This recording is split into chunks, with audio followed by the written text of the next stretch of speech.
Ang kwento ni Tomby. Ang kwentong ito ay hango sa totoong buhay. Mula ito sa isa nating tagapakinig. Karanasan ito ni Aling Estreng. Walang eksaktong taon. Probinsya ng Cebu. Ng mga panahong yon, mas marami pa ang nagtutubo ang puno sa paligid kumpara sa mga kabayan. Ilang metro ang distansya ng bawat isa. Minsan pa nga ay kilometro. Puro gubat, puro kakahuyan. Nang mga panahong to laganap ang balita tungkol sa mga elemento. May aswang, may engkanto, may kapre, at iba pang nilalang na nahahanay rito. Sa parte naman ni Aling Estreng, magkaibigang aswang at kapre ang naging kalaban. Nasa kabilang sityo ang ina ni Aling Estreng. Araw-araw itong dinadalaw para kumustahin. Mag-isa na lamang din ito sa tahanan at tinaguyod ang sariling negosyo. Sa pagkakataong ito, ginabi kakahintay na maluto ang kakanin. Streng, malapit na ito. Kaunting hintay na lang. Kung gusto mo, pwede naman na dito na lang kayo matulog. Malaki naman itong bahay at ako lamang mag-isa. Wika ni Nanay Cecil, ina ni Estreng. Uuwi na lang po kami, Nay. Hindi kasi sanay itong si Robert na matulog sa ibang bahay. Alam niyo naman po yun. Tugon ni Estreng. Ang inaalala ko lang naman, ginabi na kayo. Kayo lang ang maglalakad tapos dadaan pa doon sa kawayanan. Alam mo naman na marami nang nangyari sa bahaging yon. Nay, gagabayan po kami ng Diyos. Manghihiram na lang po ako ng itak para kung sakaling may magloko. Di syempre lalabang kami. Wika ni Estreng. Pagkatapos may balot ng kakanin, nagpaalam na ito sa ina. Bitbit ang sulo. Hawak ang supot sa kabila at ang kamay ng 5 anyos na anak. Tahimik na binaybay ang daan habang nagdarasal sa isipan. Panaylingon sa tuwing may kakaluskos. Sa puntong ito, samot-saring kababalaghan ang naiisip. Yung mga nababalita sa lugar, kagaya ng pinaglalaroan ng engkanto, biktima ng aswang at iba pa. Nang mga unang sandali, wala namang nangyari. May nakakasalubong nakakilala sa daan kaya't nababawasan ang pangamba. Nang pababa na ng burol, kung saan sa baba nito ay ang kawayanan, biglang napundi ang sulo. Walang dalang posporo kaya't bumalik ng daan para makisindi sa kalapit na bahay. Matapos yun, naglakad muli pababa ng burol kaso nga lang, pagtapat sa kawayanan, kusang naapula muli ang apoy. Nagtataka si Estreng dahil wala namang hangin na mga oras na yun. Hinabaan muli ang pasensya. Bumalik sa kalapit na tahanan para makisindi. Ayon pa sa sarili, kung maaapula sa ikatlong pagkakataon, posibleng may nag-aabang sa paligid. Nang bumaba na ganun pa rin ang nangyari, na para bang may naglamutak sa sulo para mamatay ang apoy. Gayunpaman, walang salita ang ali. Bumalik muli para makisindi. Sa ikatlong pagkakataon, nagtataka ang kakilala dahil ilang ulit na ito. Dito na pinagtapat ang katotohanan. Sinamahan sila pababa ng burol. Nakahinga dahil hindi na napundi ang apoy. Hinatid pa sila hanggang sa tahanan. Lumipas ang gabi na yun pa rin ang iniisip na Estreng. Sa palagay niya, may elementong nakikipaglaro sa kanila kagabi. Mabuti na lamang ay gising pa ang kakilalang si Mang Rigor, kaya natigil ang kababalaghan. Sa muling pagsapit ng hapon, nagpa siya sa Estreng na bisitahin muli ang ina. Hindi na sumama ang anak dahil natakot sa nangyari kagabi. Sa puntong ito, mag-isa na lamang siya naglalakad. Dire-diretso, hindi lumilingon o huminto pagtapat sa kawayanan. Kinikilabutan pa rin sa tuwing maaalala ang kaganapan. Ito kasi ang unang beses na ginabi sa pagdaan. Muli, sa pagiging abala sa pagtulong sa ina, madilim na nang makauwi sa Estreng. Napabuntong hininga ang ginang nang bumungad ang daan pababa ng burol. Tanaw na tanaw ang kawayanan na kahit may kalayuan ay dinig na dinig ang tunog. Nang dumako ang tingin sa sulo, hindi maiwasang kilabutan. Nang makaisip, nakiusap kay Mang Rigor na magpahatid. Hindi naman nagreklamo ang matanda. Nasanay na lamang ito na maging tagahatid sa mga taong ginagabi sa daanan. Nang tumapat sa kawayanan, sinubukan ni Estreng na luminga sa paligid. Nang dumako ang tingin sa nag-iisang puno ng balete sa kalagitnaan ng kawayanan, nakita ang naglalakihat ng lilisik na mga mata. Saglit lamang ito, nag-iwas kagad ng tingin. Matapos yun, may nararamdaman na ito na parang may nakasunod. Alam niyang nasa likuran si Mang Rigor dahil hinahayaan siya nitong mauna. Ngunit nangingibabaw ang ingay ng yabag mula sa kung sino. Mabigat na parang yayanigin ang buong lupa. Tahimik na nilalabanan ang takot hanggang sa nakarating ng tahanan. Kinaumagahan, nakasalubong si Mang Rigor. Nagpapastol ng kalabaw malapit sa bahay. Lumapit ito para magkwento sa karanasang kagabi. Nung umuwi ito matapos ihatid sa Estreng. Pambihira, may nadaanan akong tao doon sa kawayanan. Nakaupo sa madilim na bahagi. Tinawag ko sa pagkakalang kakilala. Pero nang lumampas na, bigla pa namang may sumakal sa akin. Hindi ko alam kung sino kasi sa likuran nakapwesto. Pagkalingon ko naman, wala akong nakita. Natigil din ang pananakit. Wika ni Mang Rigor. Ipinakita pa na matanda ang leeg na may bakas ng pagkakasakal. Namumula pa ito. Kagad namang nagbungkahi sa Estreng na ipatingin sa albularyo. Sinamahan para masigurado. Si Mang Dindo ang nilapitan. Kagad sinuri ang kalagayan sa pamamagitan ng pagtatawas. Dito natukoy na dalawang nilalang ang nasa likod nito. Isang kapre at isang aswang. Pati ang albularyo ay naguguluhan. Kung paanong dalawa, gayong isa lamang ang gumawa ng pananakal. Sigurado ko na aswang yung lalaki. Sigurado din ako na may kapre doon sa kawayanan. Ang basehan ng pagtatawas ay ang galos sa tinamo sa pananakal. Lumabas ang dalawang imahe. Isang kapre at isang aswang.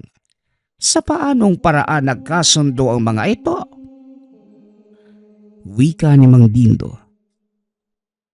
Baka naman kalahating kapre, kalahating aswang. Meron po bang ganun, Manong? Tanong ni Estreng. Posible. Pero base sa resulta ng tawas, hindi ito kalahati. Magkaibang nilalang ang mga yon. Hayaan ninyo. Sasadya ko sa lugar para mag-imbestiga. Sa ngayon, huwag ka munang magpapagabi sa kawayanan, Rigor. Hindi natin alam kung babalikan ka ng mga yon. Wika ni Mang Dindo. Pagtango na lamang ang naisagot ng dalawa.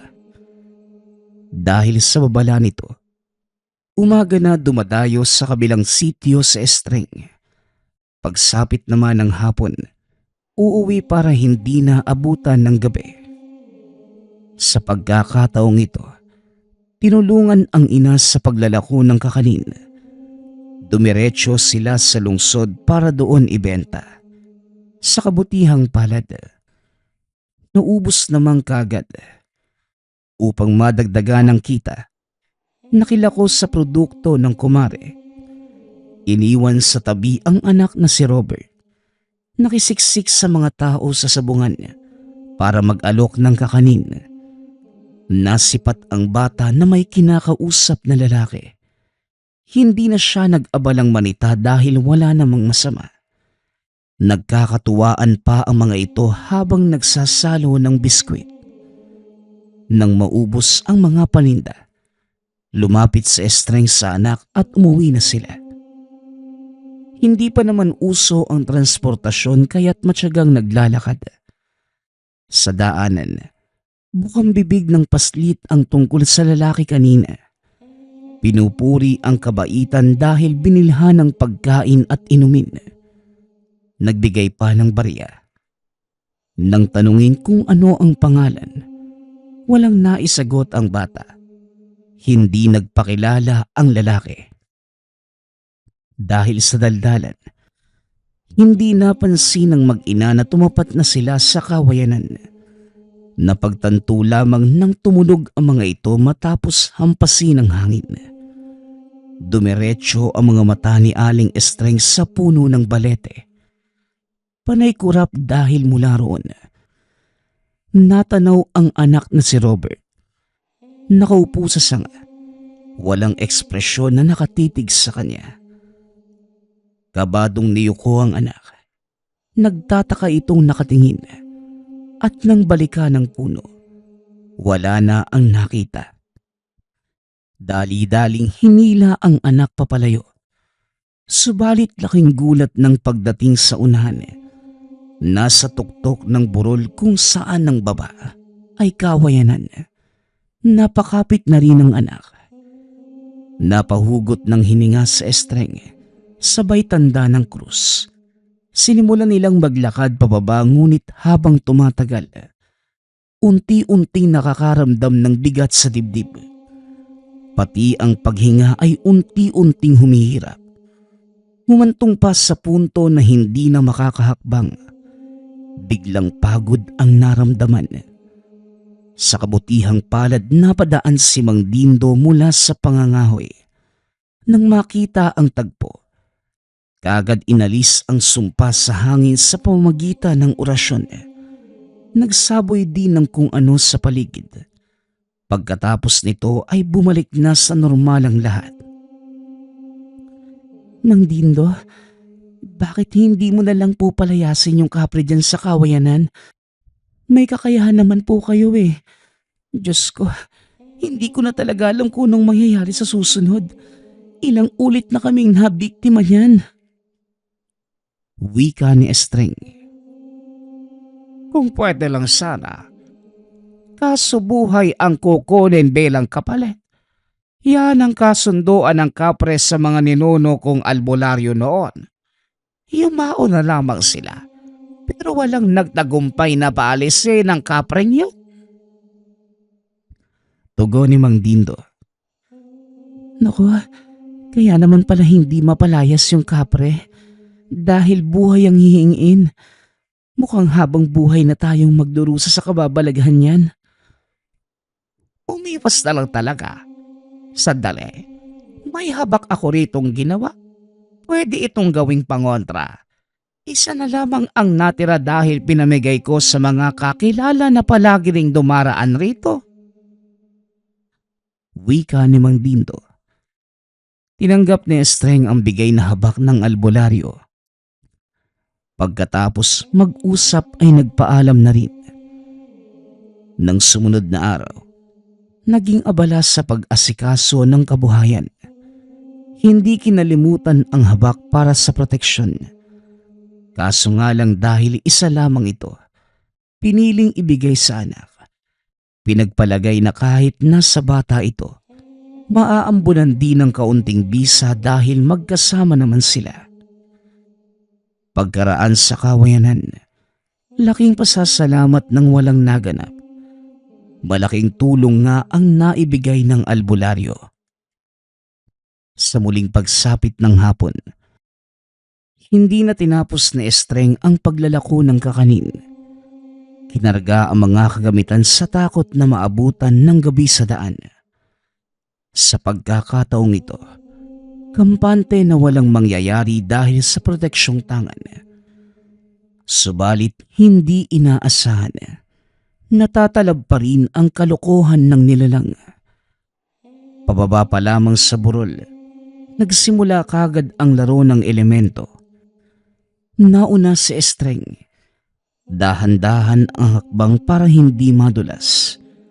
Nagsasalita pa ito ngunit nang lingunin ng anak dahil walang sumasagot. Laking gulat nang wala na ito. Sinilip ang bawat nagyayabungang halaman sa pag-aakalang nagtatago. Ngunit hindi. Halos mapaus na sa kakasigaw. Kakatawag subalit walang sumasagot. Ilang sandali pa, nadinig ang boses ng anak sa paanan ng burol. Nakita itong nakatayo. Kumakaway sa kanya. Nagmamadali ito sa pagbaba ngunit pagkarating doon, bumalik lamang sa itaas ng burol. Dito na kinabahan ng gusto si Estreng. Kung sino-sinong santo na ang tinawag. Ilang beses pang napatanda ng krus subalit walang nagbago. Sa tuwing makakarating sa baba, babalik sa itaas na para bang wala ng katapusan ang kaganapan. Hindi magawang pigilan ang mga paa dahil kusa itong humahakbang na para bang kontrolado ng iba. Napahagulgol na lamang sa takot. Makaraan ng ilang sandali. May halakhak na madidinig. Nakakakilabot ang tinig. Hanggang sa muling lumitaw ang imahe ng anak sa paanan ng burol. Sa pagkakataong ito, unti-unting lumaki ang hubog hanggang sa naging higante na sobrang itim. Walang mukha na makikita dahil purong itim lamang ang katawan. Napasigaw sa takot ng walang ano-ano. Tumakbo palapit. Kumaripas si Estreng ngunit hindi umuusad. Takbo ito ng takbo.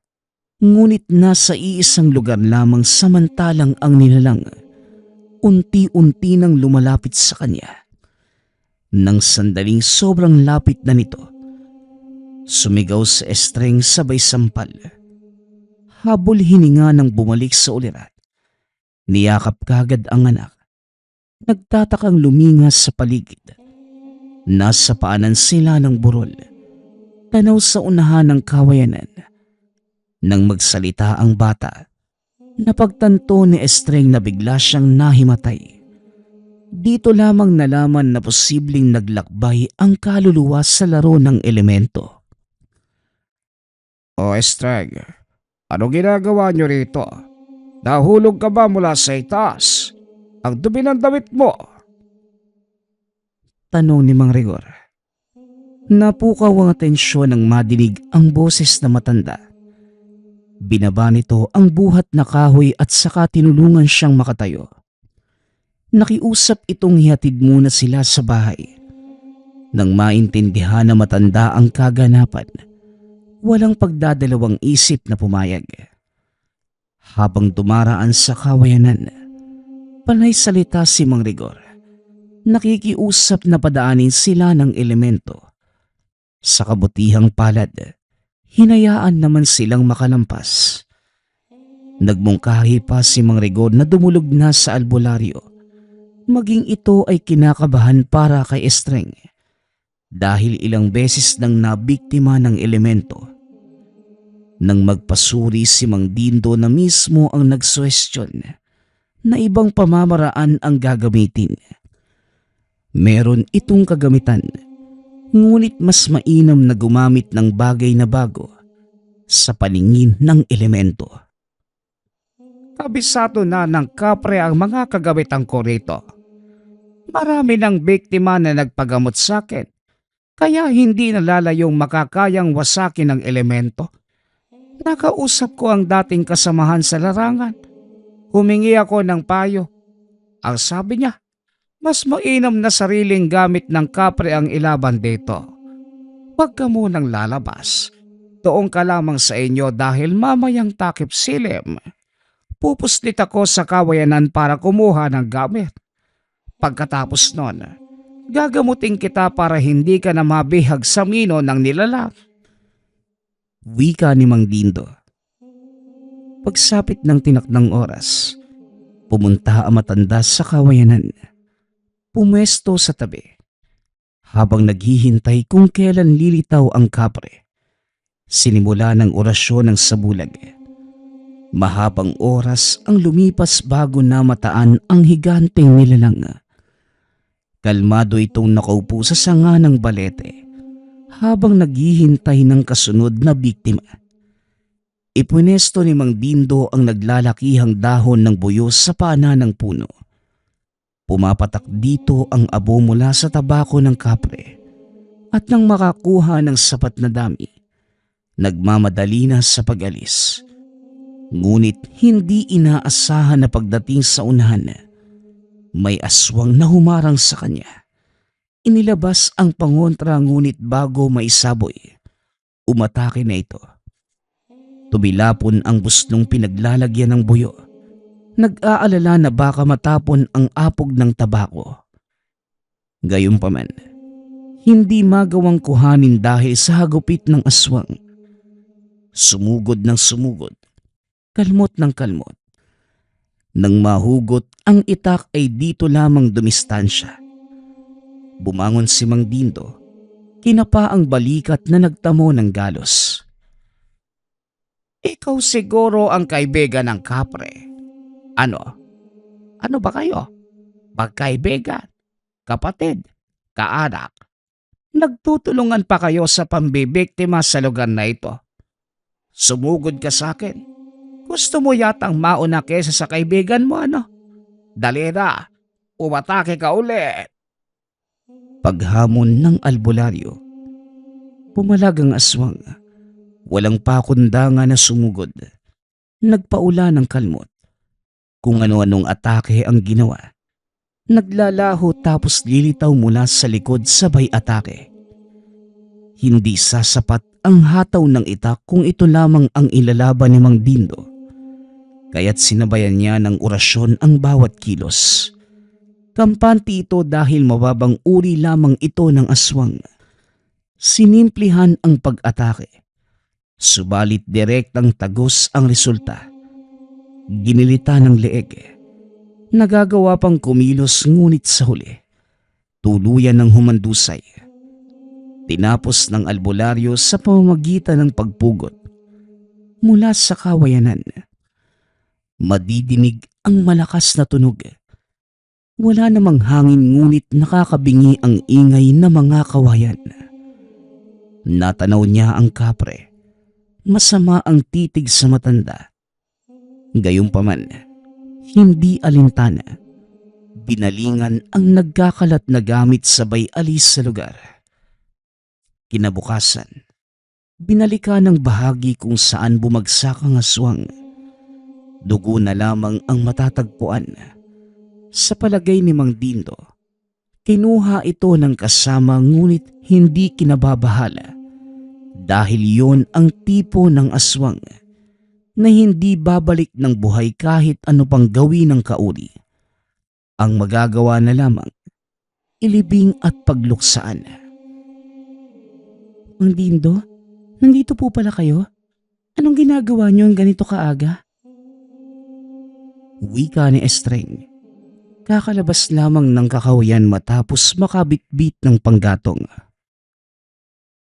Ang tigas ng ulo mo.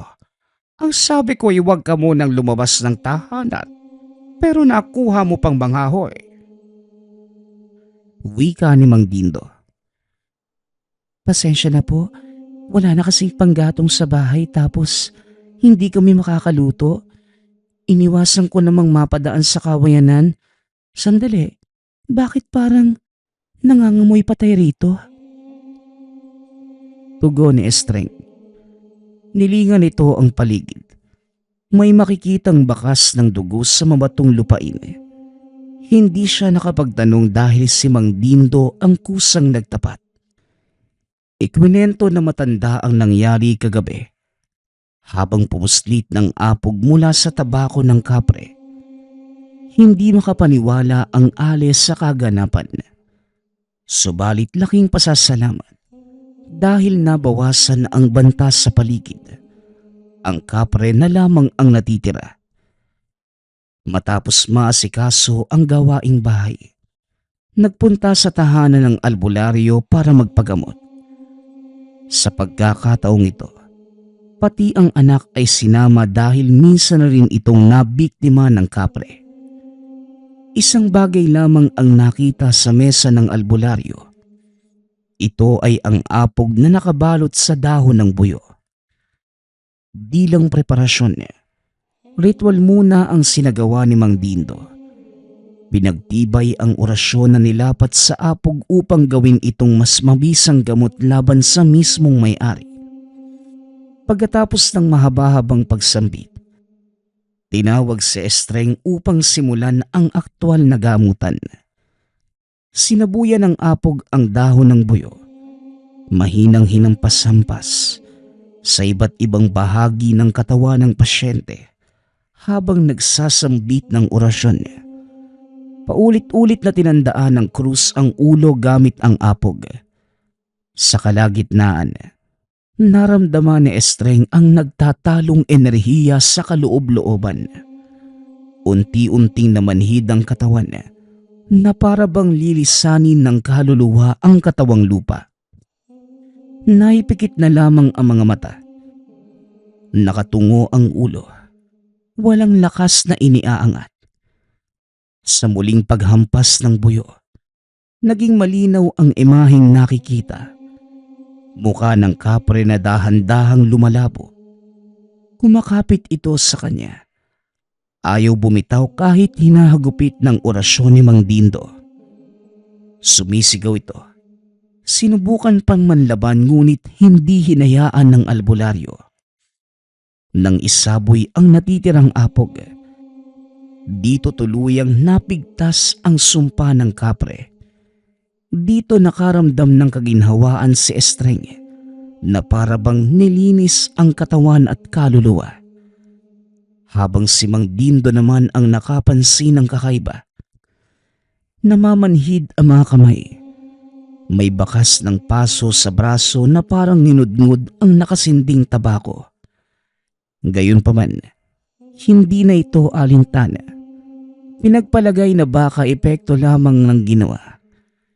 Matapos ang gamutan ni Estreng, kahit ilang ulit pa itong dumaan sa kawayanan, hindi na ito nakaranas ng panggagambala na parabang hinahayaan na ito ng kapre na dumaan.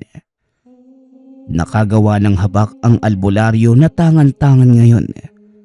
Tuwang-tuwa dahil hindi na mapaglalaruan ng elemento. Ngunit sa kabilang banda, si Mang Dindo itong tila nawawala sa sarili. Nakikita ito sa paanan ng burol. Akyat baba na parabang hindi kabisado ang daan. Nasaksihan mismo ni Estreng ang kaganapan matapos manguha ng panggatong. Nasa malayo ito, tanaw ang matandang pabalik-balik ng daan. Noong una, inaakalang sinasadya lamang ito. Minsan na ding nagreklamo na sumasakit ang mga tuhod at kinakailangan ng ehersisyo. Yon ang naisip ng ale. Ngunit lingid sa kalaman, ang albularyo na ang pinaglalaruan ng kapre. Dapit hapon nang napagpasyahan ni Estreng na magpunta sa kabilang sityo. Sa tahanan ng ina matutulog dahil may lakad kinabukasan. Laking gulat nang maabutan doon si Mang Dindo. Nanginginig, walang tigil sa paglakad. Lumili ka ng nakakakilabot na ungol na para bang binabangungot ng gising. Tinawag ito ngunit hindi naman sumagot. At nang kalabitin, hindi mahawakan dahil nagagalit. Akyat baba lamang ito sa burol. Dali-daling tumakbo sa estreng sa tahanan ni Mang Rigon na ilang metro ang layo mula sa burol. Sinabi niya ang tungkol dito. Nagmamadali sila sa pagbalik ngunit naabutan itong nakahandusay. Walang malay. Kinarga at inuwi ng tahanan. Dahil parehong walang alam sa panggagamot, hinilot-hilot ni Mang Rigor hanggang sa bumalik ang ulirat. Kagad pang nanakit sa pag-aakalang sasaktan siya ng mga ito. Kumalma naman ang matanda makalipas ang ilang sandali. Kaso nga lang hindi ito makausap. Panay iling lamang at nakayuko. Mang Rigor, ano po bang nangyari kay Mang Dindo? Bakit siya nagkakaganyan? Kung pinaglalaruan siya ng elemento, hindi ba dapat may laban siya? Pinag-aralan niya ang pangontra sa ganito tapos mabibiktima lang siya? Pwede po ba yun? Naguguluhang tanong ni Estreng. Aba malay ko, wala akong kaalam-alam. Ano bang ideya ko? Hindi ako umabot sa larangan na ito. Wala ka bang kilala na albularyo? Baka naman may makatulong. Tugon ni Mang Rigor. Umiling lamang sa Estreng. Naguguluhan kung ano ang gagawin sa matanda. Lumabas si Mang Rigor para maghanap na makakatulong. Ngunit duda itong makakatagpo dahil sa lugar. Si Mang Dindo lamang ang nag-iisang albularyo. Meron siguro sa Karatig Bayan, ngunit aabutin pa ng ilang araw ang paglalakad. Wala ding sapat na pera para mag-arkila ng sakyan. Bigo si Mang Rigor sa paghanap, kaya't pinagbahala na lamang ang gagawin. Kinuha ang mga gamit ng albularyo at nagsimulang mag-eksperimento. Sinabayan ng dasal na sana'y gumana, subalit walang ni isa sa mga ito ang nagtagumpay. Mas lumala pa ang sitwasyon. Nang makaisip ng ibang paraan, kumatay na manok at baboy at inalay sa elemento. Kung nadidinig mo man kami ngayon, sana kaawaan mo na si Paring Dindo. Huwag mo siyang pagdusahin ng matagal. Nakikiusap kami. Kalasin mo ang sumpa at ipapangako namin na anuman ang gagawin mo sa lugar na ito sa susunod, hindi na kami makikialam pa. Sa ngayon, hinihingi namin ang kaligtasan ng aming kaibigan sa iyong mga kamay. Patawarin mo sana siya sa nagawang kasalanan, kung meron man. Wika ni Mang Rigor. Mahabang katahimikan ang namayani. Parehong kinilabutan sa salita na pagtunog ng mga kawayan. Mabigat ang presensyang mararamdaman sa puno ng balete. At hindi naglaon. May kalampag sa kung saan. Malakas, nang bibigla, at higit sa lahat nakakakilabot. Tarantang umalis si Mang Rigor at Estreng. Nang kusang bumagsak ang sanga ng balete na para bang sinadya. Kung hindi nakatakbo, malamang nadaganan sila ng kahoy. Mang Rigor, mas nagalit pa yata sa ginawa natin. Paano pa kasi yung tamang pag-aalay? Manok at baboy na nga yung kinatay natin eh. Kulang pa po ba yun? Naghulog din ako ng barya sa puno. Wika ni Estreng. Hindi ko talaga alam, Estreng. Mabuti pa't puntahan muna natin si Dindo. Tugon ni Mang Rigor. Pagkarating sa tahanan ng albularyo, naabutan itong nakaupo sa sulok. Palingalinga, nagtataka, na para bang naninibago sa paligid. Anong nangyari? Bakit parang galing ako sa ibang mundo? Nawala ba ako? Tanong ni Mang Dindo. Ay salamat pare. Napaglaruan ka ng kapre. Hindi namin alam kung paano ka gagamutin. Kung ano-ano nang ginawa namin. Pero walang nangyari. Ayon, nag-alay kami ng manok at baboy. Sinabayan ng pakiusap ngunit nagalit pa nga yung elemento. Gayunpaman, mukhang gumana ang ginawa namin dahil nagbalikan na. Ayos ka lang ba? Kumusta ang pakiramdam mo? Tugon ni Mang Dindo. Sinuri na matanda ang sarili. Dito na pag-alaman na naipasok sa laro ng kapre.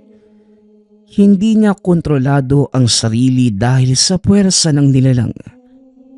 Mabuti na lamang alerto si Mang Rigor at Aling Estreng. Dahil kung hindi, malamang hahantong sa kamatayan ang lahat. Lahat ng pasasalamat ay napunta kay Estreng. Kung hindi niya pinansin si Mang Dindo doon sa burol, malamang doon magtatapos ang buhay ng albularyo. Ang wika naman ni Estreng, walang anuman, dahil ibinabalik lamang ang kabutihan ng matanda. Ginawa nito ang lahat para maisalba ang buhay niya at ng bata noong oras na sila ang biktima. Maging si Mang Dindo, napapabuntong hininga sa tuwing matatanaw ang kawayanan. Ano man ang gawin ng mga tao laban sa elemento, ordinaryo o nasa larangan, walang laban sa kapre. Magagawa namang kontrahin, putulin ang sumpa, ngunit hindi ang pagpapalis. Na para bang lumad ito doon, na kahit ang pinakamakapangyarihang orasyon, hindi tatalab sa pagtaboy.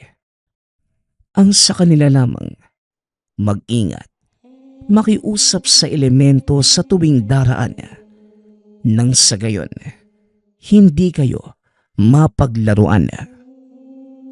Ang susunod nating kwento ay mula sa isa nating tagapakinig. Karanasan ito ni Gino. Walang eksaktong taon. Probinsya ng Iloilo. Mayabang na binata itong si Gino. Laking bulas at maangas. Kaya lahat ng tao sa lugar ay takot sa kanya.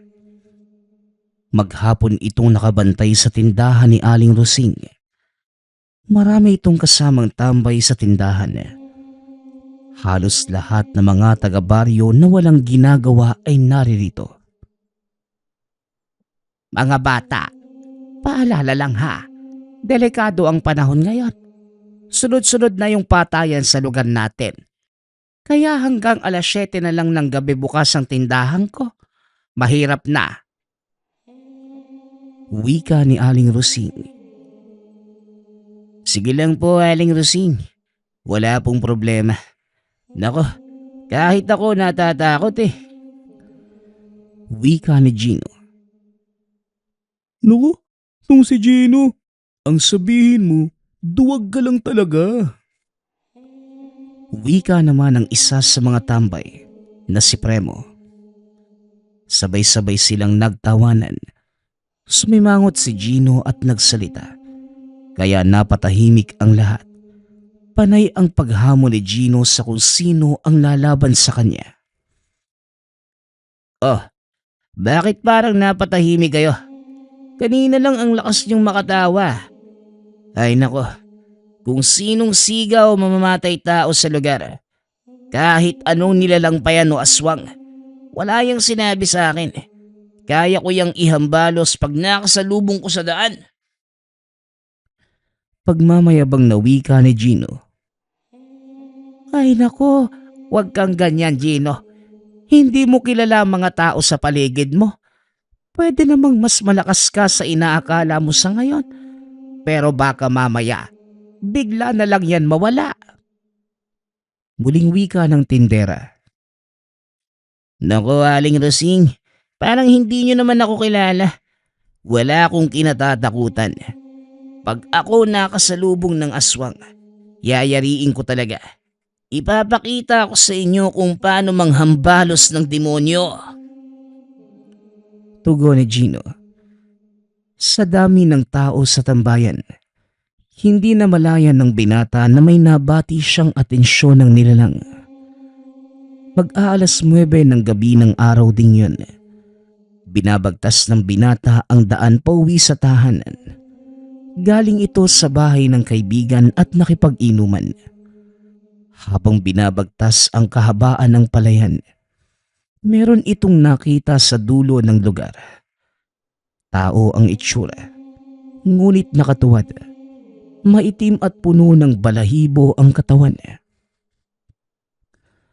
Aba, o ikaw, padaanin mo nga ako na maayos.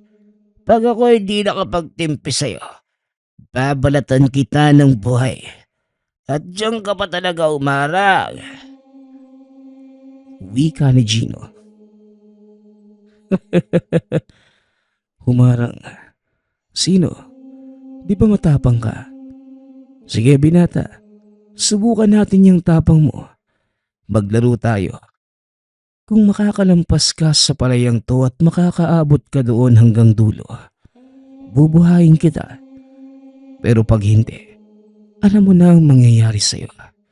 Ipapakita ko sa baryo kung paano ko lalapain ang sobrang maapog na tulad mo. Wika ng nilalang. Nang mga oras na yun, nakakaramdam na ng kaba ang binata. Hindi ito sigurado kung kaya niya bang lagpasan ang hamon ng nilalang. Aminado ito sa sarili na natatakot siya sa aswang. Ang sarap ng amoy. Amoy ng taong natatakot. Maghanda ka na. Sa bilang na 3, tumakbo ka na. 1, 2, 3. Kumaripas ng takbo ang binata. Sa isipan niya na mga panahong yun, makakalagpas siya sa palayan. Ngunit nagkakamali siya ng inaakala. Hindi man lamang siya nakalayo sa aswang. Tuluyan na itong nilamon ng takot. Naihina ito sa takot at pagod. Habang mabilis na binabagtas ang lugar, hinawakan siya ng nilalang at bigla itong binalibag. Halos himatayin ito sa sobrang lakas ng pagkabagsak sa kanya. Ngunit pinanatili niyang malakas ang isipan. Bumangon ito at gumante. Naiisip niya na malaki siya at maliit lamang naman ang nilalang. Yawa kang demonyo ka. Oo, natatakot ako. Sige, patayan pala ang gusto mo. Dali, sumugod ka. Traitor ka eh. Kung totoo ka sa salita mo, lalaban ka ng patas at hindi sa panlilin lang. Alam kong lamang ka sa akin sa katangian, pero hindi kita aatrasan. Wika ni Gino. Patas. Lumalaban ako ng patas. Binigyan nga kita ng pagkakataong tumakas eh. Malakas ka, hindi ba? Kaya humanda ka at malapit na ang dulo. Natatawang wika ng nilalang. Sabay turo sa dulo ng tinatahak na palayan. Pakiramdam ni Gino, bibigay na ang katawan sa pagod. Ngunit biglang naalala ng binata ang katuruan ng mga matatanda. Kung makaramdam ng panganib ng panlinlang, uparin mo ang damit at baliktarin. Kaya nagbakasakali si Gino at umaasa na gumana ang naiisip. Nanalangin ang binata na malagpasan ng nilalang at may makasalubong na tao. Bigla siya muling hinawakan ng nilalang. Ngunit sa pagkakataong yun, hinawakan niya din ito at nagulat. Dahil kahit maliit ang nilalang, mabigat ito kaya hindi niya mabuhat. Kahit mas malaki si Gino, inaya ng aswang na ihambalos siya ng 2 beses. Bumagsak ang binata sa palayan. Nang makita niyang pasugod muli ang nilalang, may kung anong pumasok sa isipan ni Gino na kunin ang palay at hihampas sa aswang. Napasigaw ang nilalang sa ginawa ng binata.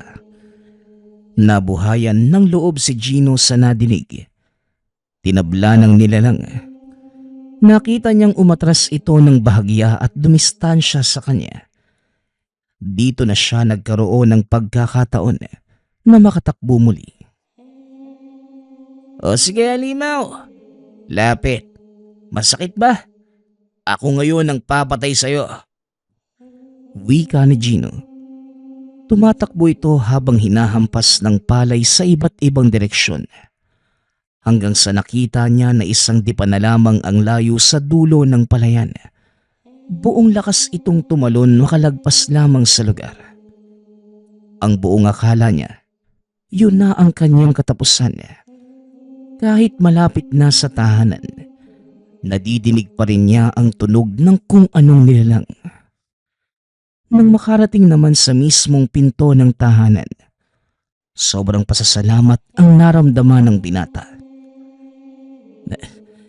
Nay, tulungan niyo po ako. Wika ni Gino. Nangihina na ito dahil sa sobrang pagod. Bumukas ang pinto. Bumungad sa kanya ang ina na sobrang nag-aalala. Marahil pasaway na bata itong si Gino.